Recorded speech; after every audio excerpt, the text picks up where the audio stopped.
पिछले एपिसोड में हमने देखा 3 लड़की जो वेश्या का काम एक क्लब में करती थी, वो सब वहाँ के मालिक रोमियो पर हमला करके भाग निकलती है। मोई और किरीन ये दोनों भाई को उन तीनों को लाने के लिए बोलता है, उन तीनों का लोकेशन भी देता है और वो सब एक बस में जा रहे होते हैं और वो दोनों उस बस का पीछा करते हैं।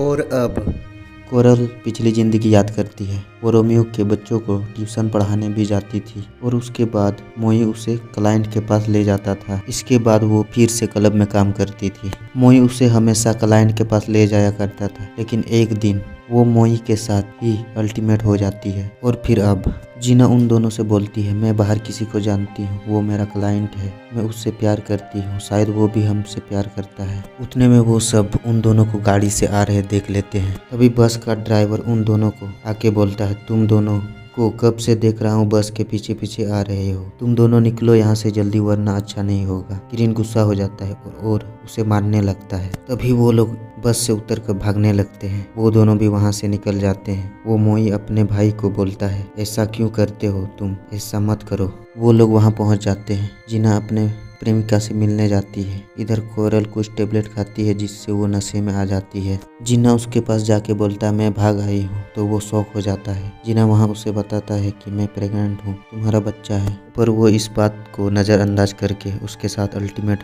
होते हैं। इस बात से जीना को पता चल जाता है कि इसको कोई फिक्र नहीं है मेरी, और फिर जीना नाराज हो जाती। जीना वापस आती है और वेंडी से बोलती है वो वहाँ नहीं था, अब उनकी ज़रूरत नहीं है हमें। तभी वो दोनों भाई वहाँ आ जाते हैं और फिर वो सब पानी में कूद जाते हैं। वहाँ वो दोनों उन लोगों से बोलते हैं, रोमियो हॉस्पिटल में है, अगर तुम लोग वापस चले आओगे तो तुम्हें माफ कर देंगे वो। तो वेंडी बोलती है, हम लोग वापस नहीं जाएंगे, उसे कहो हमें भूल जाएं। तो मोई बोलता है, अगर तुम लोग नहीं गए तो रोमियो पुलिस के पास जाएगा और उस सबको बताएगा तुम लोगों ने उसे कैसे मारने के लिए कोशिश किया। तभी वो वहाँ आ जाता है और उसे बाहर जाने के लिए बोलता है और वो नहीं मानता है, पर एक सिक्योरिटी गार्ड उन दोनों को बाहर निकाल देता है। कोरल नशे में होती है। वो उन दोनों को अपनी बैग से इंजेक्शन निकाल के देने बोलती है और वो ठीक हो जाती है। वहाँ पुलिस आने वाला था, वो लोग वहाँ से भी निकलना चाहते थे।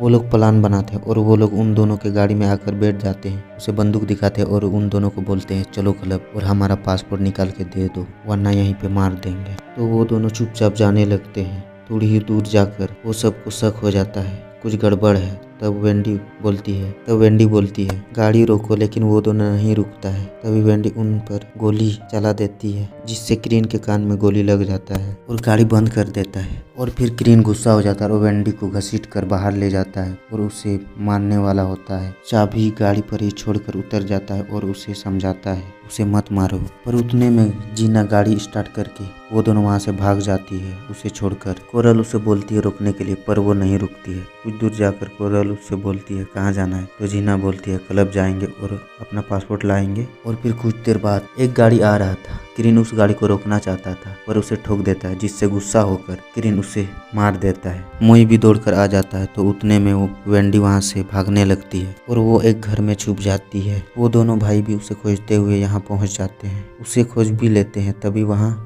एक आदमी आता है और उन दोनों को सिलेंडर करने के लिए बोलता है। और फिर इधर ये दोनों भी वेंडी को बचाने के लिए वापस वहीं पर आते हैं, लेकिन वहाँ पर कोई नहीं होता है। वहाँ चश्मा होता है जिससे वो लोग समझ जाते हैं कि यहाँ किसी को मारा था। और फिर इधर ये दोनों यहाँ सिलेंडर कर देते हैं। तभी वेंडी उन दोनों का गन लेता है और उस आदमी को बोलता है, ये दोनों दलाल हैं, ये दोनों लड़कियों को बेचकर धंधा कराते हैं। वेंडी उससे मोबाइल लेकर उन दोनों को कॉल करती है, ये कहकर कि मैं पुलिस को फोन कर रही हूँ। और वेंडी वहाँ से निकल जाती है और वो दोनों वहाँ आती है। उन दोनों पर वो बहुत गुस्सा करते हैं क्योंकि उन दोनों ने उसे वहाँ पर छोड़कर भाग गई थी। और फिर उन सब में हाथापाई शुरू हो जाता है और फिर कोरल उन दोनों को बोलती है, तुम दोनों को इस मुसीबत से मैं निकालूंगी। और फिर कोरल वापस जाती है उन दोनों भाई के पास और रोमियो के तिजोरी का पासपोर्ट मांगती है। वो दोनों उस आदमी को छोड़ने के लिए बोलता है, पर वो आदमी बोलता है, तुम दोनों दलाल हो, तुम दोनों को नहीं छोड़ूंगा। और फिर मोई उससे बोलता है, अगर तुमने हम दोनों को नहीं छोड़ा तो हमारा आदमी आएंगे और फिर तुम्हारे परिवार को मार डालेंगे। जब वो सब जा रहे थे तब उन दोनों को बताते हैं, मैंने किसी का खून किया था, वो क्लब मेरी छिपने का जरिया था, यहाँ से मैं नहीं लौट पाऊंगी। वो लोग वहाँ से कार वॉश करने जाती है। वहाँ वो लोग नहाते भी हैं। वो लोग सोच रहे थे कि अब वो आजाद है। तभी वहाँ पर फोन बजता है और जब डेकी खोल कर देखते हैं तो